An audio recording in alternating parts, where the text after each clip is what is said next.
Show time.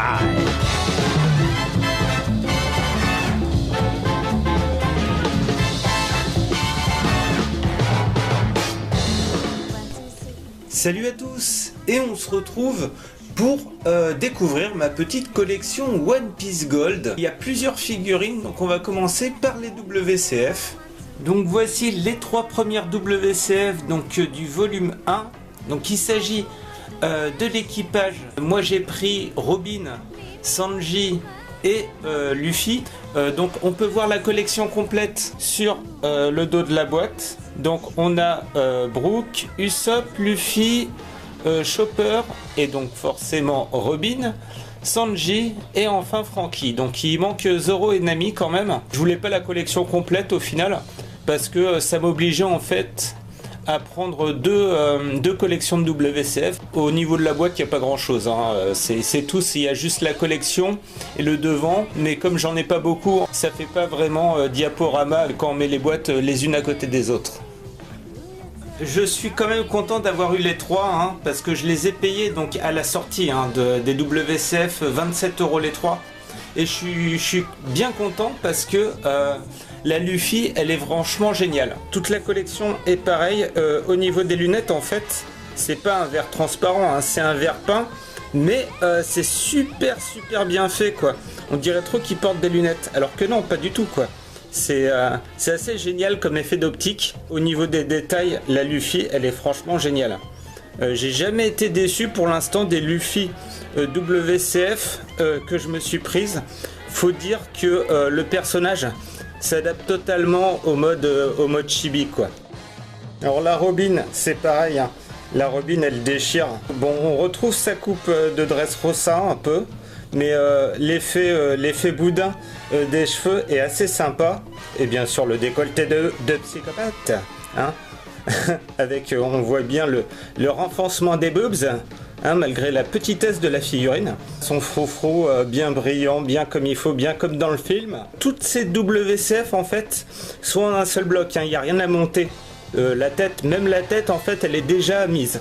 Il y a juste le socle et le bâton. Et ça vaut pour toutes les WCF de cette collection. Et voilà la Sanji. Alors j'ai été déçu de la Sanji parce qu'il a une pose bizarre. Il fait comme s'il avançait, ça fait pas génial, hein. Sa cigarette elle part un peu en steak. Alors je vais vous la mettre comme ça pour que vous voyez. Moi elle est déjà tombée. Bon, en fait c'est un objet rajouté donc il peut se reclipser.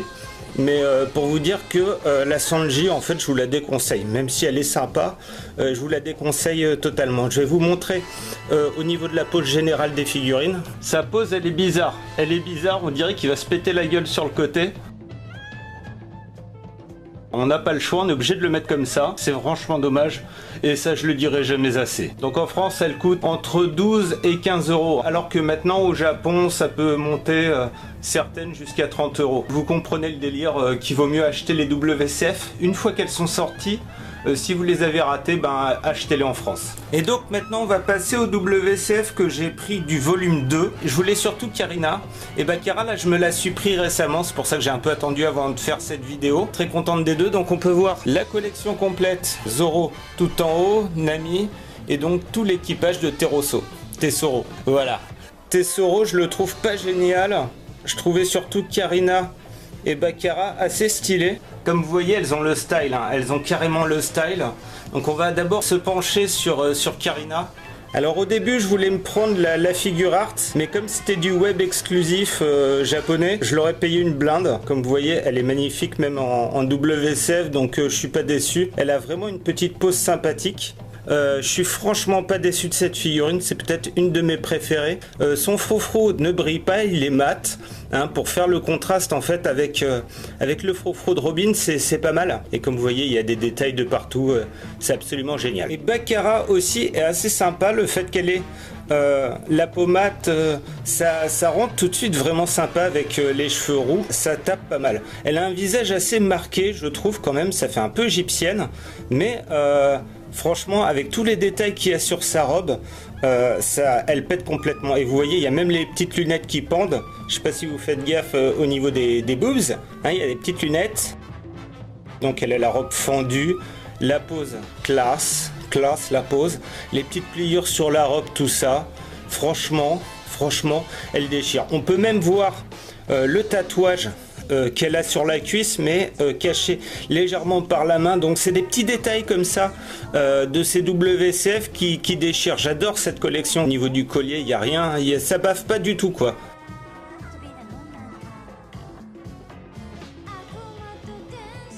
Je vais vous montrer ce que je me suis acheté pour les exposer. Faut chercher sur Amazon dans présentoir de bijoux, absolument génial pour faire une petite place au niveau de la vitrine, ça pète tout de suite. Je me prendrais peut-être Usopp du volume 1 parce qu'il est vraiment stylé. Donc on va maintenant passer à la DXF que je me suis prise.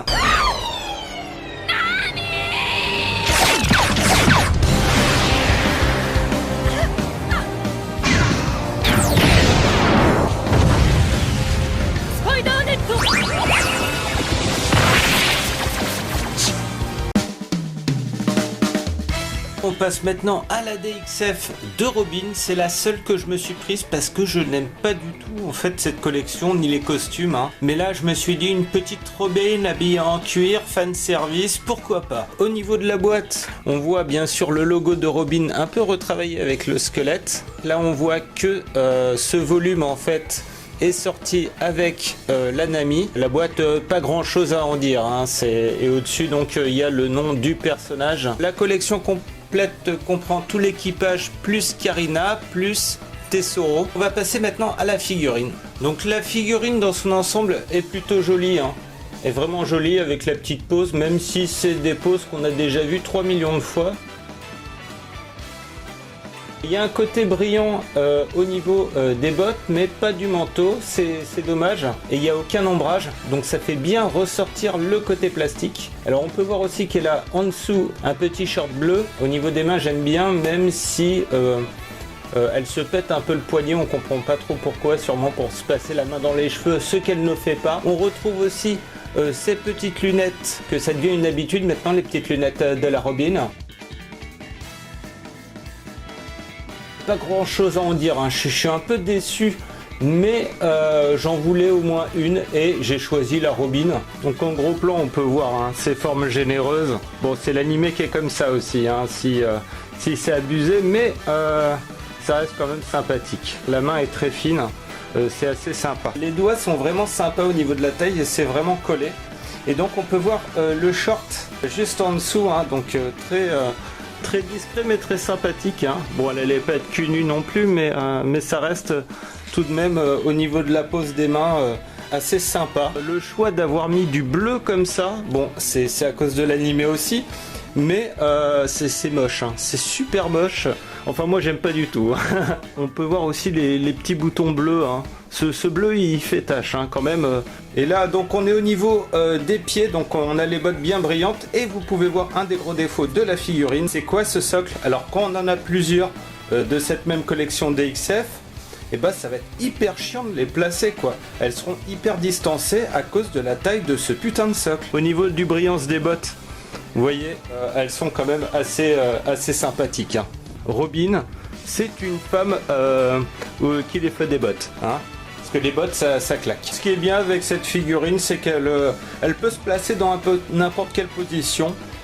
D'ailleurs moi je préfère la mettre donc comme ça, en fait elle reste assez discrète et le socle nous fait pas chier étant donné que c'est sur la profondeur. Je la conseillerais pas forcément, d'ailleurs je conseille aucune de cette collection, même Tesoro il est assez moche, le Luffy aussi, c'est des poses banales, c'est pas génial. Je vous conseille plutôt les stylings, c'est moins cher et franchement ça rend tout aussi bien quoi.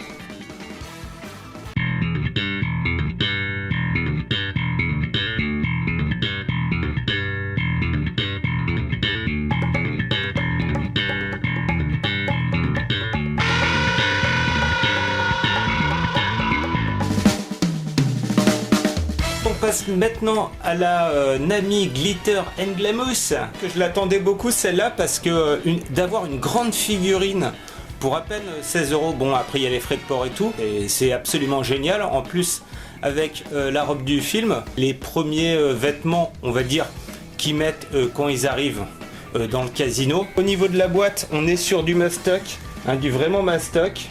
On a pas mal de photos de Nami. Elle est sortie avec deux couleurs de robe, donc une blanche et une dorée, hein, pour faire gold forcément. Et après il y a le dessus de la boîte avec des pétales de fleurs. À retenir les pétales de fleurs, hein, parce que c'est une collection qui a démarré donc avec la Nami, mais il y en aura d'autres que je vous présenterai dans une prochaine vidéo. Donc la boîte est mastoc, j'insiste là-dessus. Parce que la figurine, alors je vais vous montrer l'intérieur de la boîte. La figurine en fait était là où il y a le plastique et en deux parties. C'est-à-dire que la boîte aurait pu être carrément plus petite.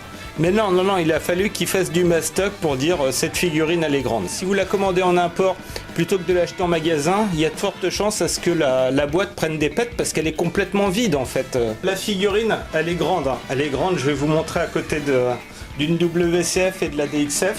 Elle est quand même assez grande, hein.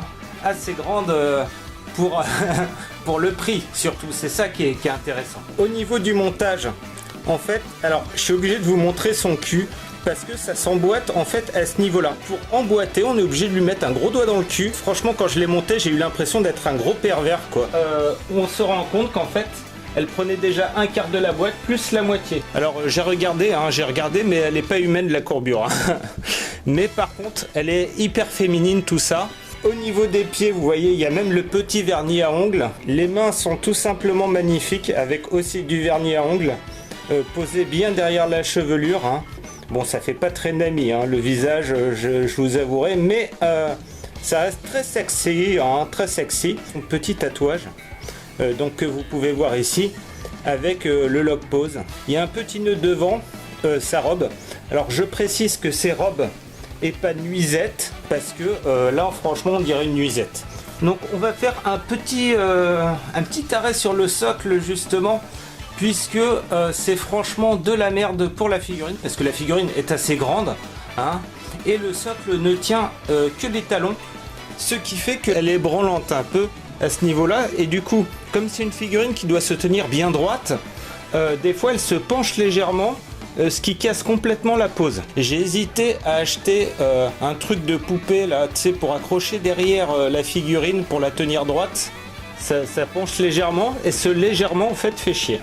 Alors la solution c'est de la mettre de côté comme ça, ce fameux truc qui penche, bah ça gêne pas. Elle est là pour être regardée de face, mais on peut très bien la mettre de côté, hein. Surtout que comme je vous ai dit, les courbes surhumaines, voilà quoi. La robe, on dirait franchement une nuisette, on dirait pas une robe. Je la recommande quand même, hein, parce que pour le prix d'avoir une figurine, donc elles font 24 cm, hein, c'est pas dégueulasse, hein, c'est vraiment pas dégueulasse. Autre figurine de Nami que je me suis prise, alors c'est la Figure Art 0. Au niveau de la boîte, vous voyez, c'est glacé, ce qui fait qu'on peut voir en fait la gueule de la figurine avant de l'acheter, c'est toujours sympa. Peinture dorée, hein, avec des petites paillettes argent pour faire ressortir le Spielblick, on va dire. On voit donc la Nami sur le dos de la boîte en version, on va dire noir et blanc, mais sur du gold.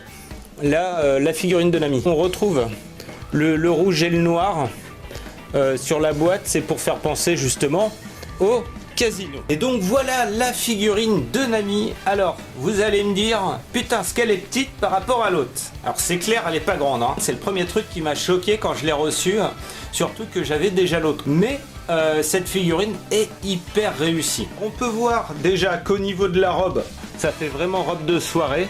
Au final, je dirais que c'est la figurine, on va dire, officielle du film de Nami. Alors que l'autre, non, c'est plus un truc de fanservice. En plus, elle reprend bien les formes. Cette taille toute fine, bien spécifique à One Piece. On peut remarquer aussi le tatouage, cette fois de la bonne couleur, hein, puisque sur l'autre figurine, le tatouage est noir. Le lock rose et les cheveux qui sont magnifiques.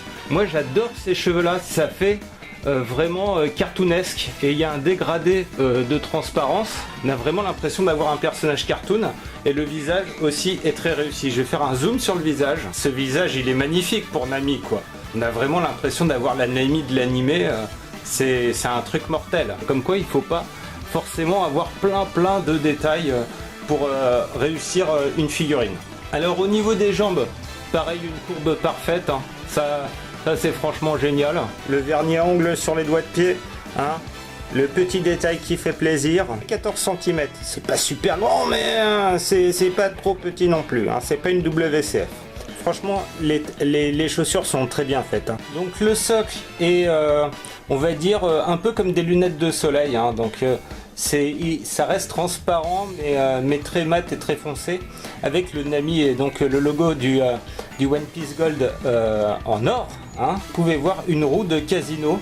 Et franchement, c'est super discret, mais tellement classe. Par contre, le gros défaut de cette figurine, je dirais, c'est le prix, hein, par rapport à l'autre.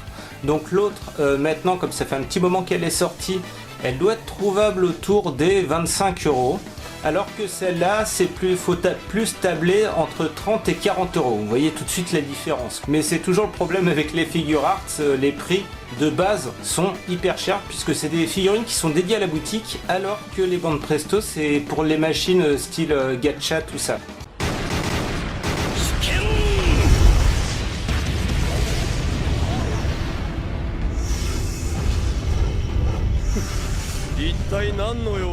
革命軍これを見過ごせってのか。無駄な犠牲を増やすな CP0。 それにこれは弟の喧嘩だ。邪魔しないでもらおうか。 Et donc on va finir cette vidéo collection avec un petit goodies que je me suis pris. Le tapis boobs de... Donc vous voyez les boobs, hein. Le tapis boobs de Robin. Alors il en existe deux, un pour Robin et un pour Nami, forcément. C'est toujours la même chose, hein. C'est-à-dire c'est un tapis repose-poignet, hein, très sympathique. Donc moi je m'en sers comme fond de vitrine, comme déco. Franchement la qualité est top. Donc je vais l'ouvrir, je vous montre tout de suite la qualité des boobs. Ouh, c'est du bon boobs. C'est doux, c'est moelleux, c'est...